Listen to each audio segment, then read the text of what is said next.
आज हम पढ़ने वाले हैं हिस्ट्री यानी इतिहास।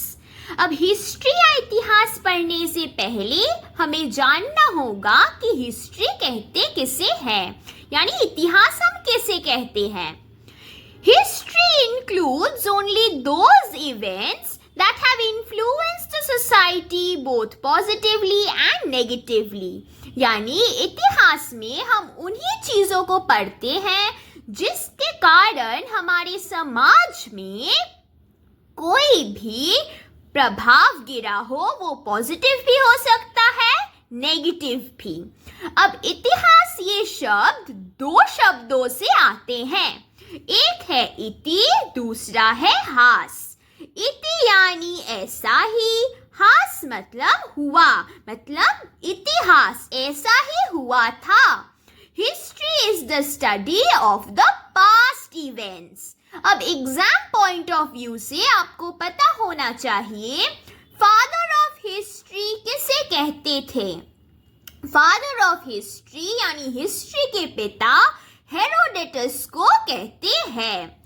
हिस्ट्री को हम 3 भागों में पढ़ सकते हैं। 3 भाग क्या है? Pre historic period, proto historic period और हिस्टोरिक पीरियड। हिंदी में हम इसे क्या कहते हैं? प्राक ऐतिहासिक काल, आद ऐतिहासिक काल और ऐतिहासिक काल। प्री हिस्टोरिक पीरियड में हमारे पास कोई भी लिखित तत्व नहीं होते, उसे हम कहते हैं स्टोन एज। तब के इंसान क्या करते थे?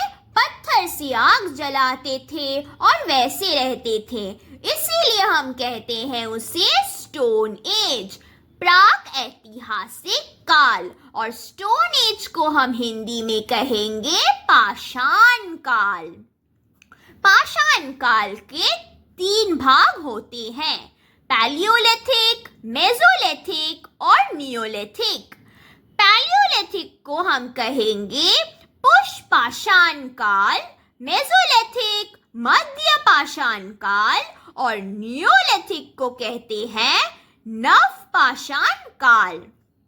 अब हमने कहा कि प्री हिस्टोरिक पीरियड में हमारे पास कोई भी लिखित रिकॉर्ड नहीं थे, पर जब हम प्रोटो हिस्टोरिक पीरियड को देखें तो तब के लिखित रिकॉर्ड हमारे पास है, पर उनकी भाषा हम समझ नहीं पाते, जैसे कि इंडस वैली सिविलाइजेशन या फिर हड़प्पन सिविलाइजेशन। हड़प्पा से हमें जो भी लिखित रूप में तत्व मिला है उसकी भाषा हम पढ़ नहीं पाते, इसीलिए हड़प्पा सभ्यता को हम कहते हैं आद ऐतिहासिक काल। और अभी जो हम पढ़ेंगे वो है वैदिक कल्चर यानी हिस्टोरिक पीरियड। वैदिक संस्कृति को हम पढ़ने वाले हैं। वैदिक कल्चर के 3 भाग होते हैं, एंशिएंट, मेडिवल और मॉडर्न, यानी प्राचीन, मध्यकाल और आधुनिक। इन 3 भागों को हम पढ़ेंगे। अब देखिए, हमने कहा कि हड़प्पन सिविलाइजेशन और वैदिक कल्चर। हमने ऐसा तो नहीं कहा कि हड़प्पन कल्चर और वैदिक सिविलाइजेशन। ऐसा क्यों? ऐसा इसीलिए क्योंकि वैदिक कल्चर हम उसे कहते हैं जिसमें हम परिवर्तन ला सकते हैं, पर सिविलाइजेशन में हम ऐसा नहीं कर सकते, इसीलिए इसे कहते हैं सभ्यता और इसे कहते हैं संस्कृति। अब हम साथ कुछ ऐसी चीजें जानेंगे जो एग्जाम के लिए बहुत ही महत्वपूर्ण है, इसीलिए आप इन सभी पॉइंट्स को नोट कर लीजिए। First, oldest evidence of agriculture, यानी कृषि का प्रारंभ कहाँ से हुआ था? कहाँ से हुआ था? बालूचिस्तान। बालूचिस्तान में एक जगह है जिसका नाम है मेहरगढ़। वहीं पे बार्ली का चाष खेती हुआ था। बार्ली यानी जौ। Second point, oldest evidence of animal husbandry.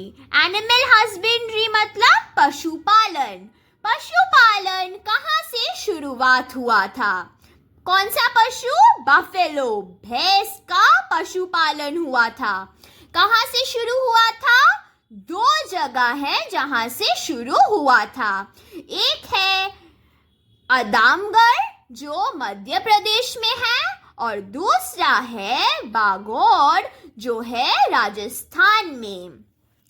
तीसरा point, oldest evidence of pit dwell. Pit dwell मतलब गर्तवास। हम क्या करते हैं? भूमि में एक छेद बनाते हैं, जिस छेद में हम अपना घर बनाते हैं। ड्वेल यानी वहीं पे हम रहते हैं, अपना निवास बनाते हैं। तो ये हमें कहाँ मिला? जम्मू और कश्मीर में। जम्मू कश्मीर के दो जगह में मिले, एक है बुरझोम और दूसरा है गुफकोरल। 4, ओल्डेस्ट एविडेंस ऑफ राइस। धान हमें कहाँ से मिला? कहाँ से मिला? इलाहाबाद से मिला। इलाहाबाद के कुलडीव जगह से मिला। ओल्डेस्ट एविडेंस ऑफ पेंटिंग, चित्रकारी। चित्रकारी का सबसे पुराना तत्व हमें कहाँ से मिला? मध्य प्रदेश के भीमबेटका से। Number 6, first person to find a hand axe. मतलब पुराने लोग क्या करते थे? कुठार लेके निकलते थे। तो उन्हीं कुठार को किसने पहले ढूंढा, प्राप्त किया?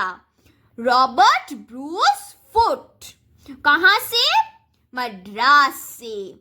और ये आखिरी पॉइंट जो कि बहुत ही इंपॉर्टेंट है, father of archaeology in India हम किसे कहते हैं? यानी भारत के पुरातत्व को हम किसे कहते हैं?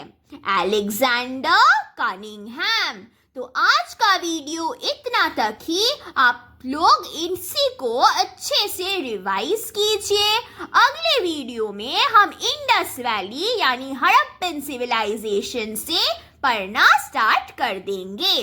तब तक के लिए टाटा।